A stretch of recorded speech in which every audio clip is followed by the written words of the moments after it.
han dit que aquesta secció, els nostres grans mestres cantaires, li ha arribat l'hora al senyor Colom.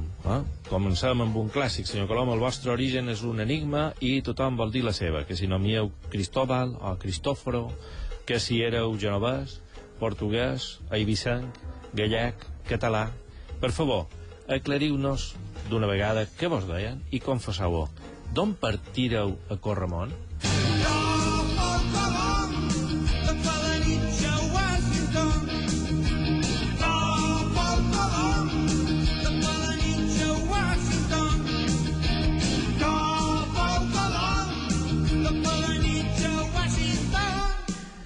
Diuen que les negociacions amb els reis catòlics fins a signar les capitulacions de Santa Fe varen ser dures, perquè el pressupost, com sempre, es va disparar. Els mercats. El pressupost es va disparar, no ha quedat gaire clar, tot i que diuen que oscil·lar entre 1 i 6 milions de morabatins. Entre 1 i 6 milions. És una forquilla que... Vol dir que això no és nou. No és nou, això ja passava.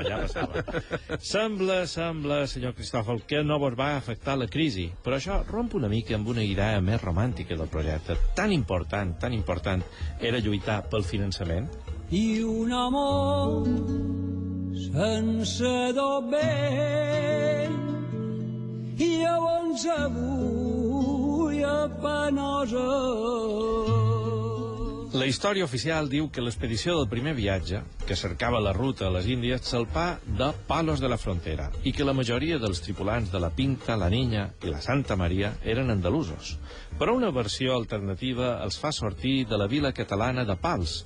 I llavors, molt andalusos no eren, no? El timoner i el nostre amor i 14 mariners eren nascuts a Calella, eren nascuts a Palafrugell. Bé, el primer viatge no va ser fàcil, fossin andalusos o de Calella. El descontent entre la tripulació anava en augment, amb conats de motí inclosos. Durant 2 mesos, la inseguretat, la ignorància i el secretisme crearen una tensió que només s'alliberà quan poguéreu desembarcar a Guananí, una illa de les Bahames que rebatiàreu amb un nom tan falanitxer com Sant Salvador. Era maco, no?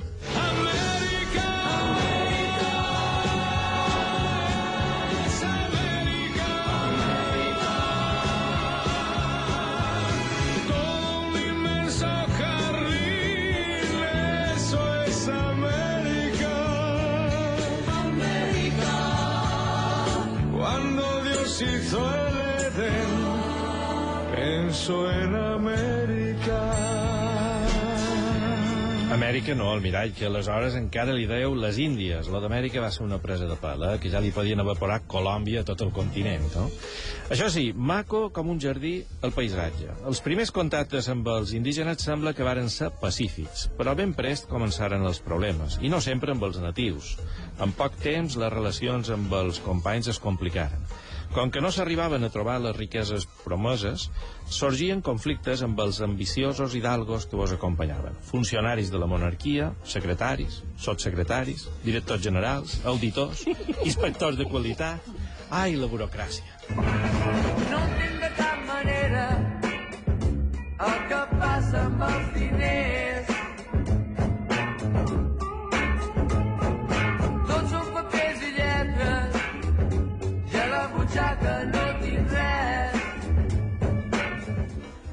Ai, almirall, es ve que en el tercer viatge tocàreu terra ferma, la desembocadura de l'Orinoco, l'illa Margalida. No obstant això, el magistrat Bobadilla vos tornà engrillonat juntament amb els vostres germans, Tomeu i Diego. Encara tinguéreu oportunitat de fer un quart viatge vorejant Hondures, però els reis ben enfadats ja vos havien retirat el monopoli comercial amb el Nou Món. A partir d'aquí, el pare Bartolomé de las Casas denuncià els excessos que cometien els colons sobre els indígenes, habitants d'unes terres naturalment riques, però de les quals han perdut fins a arribar a l'actualitat el seu control real.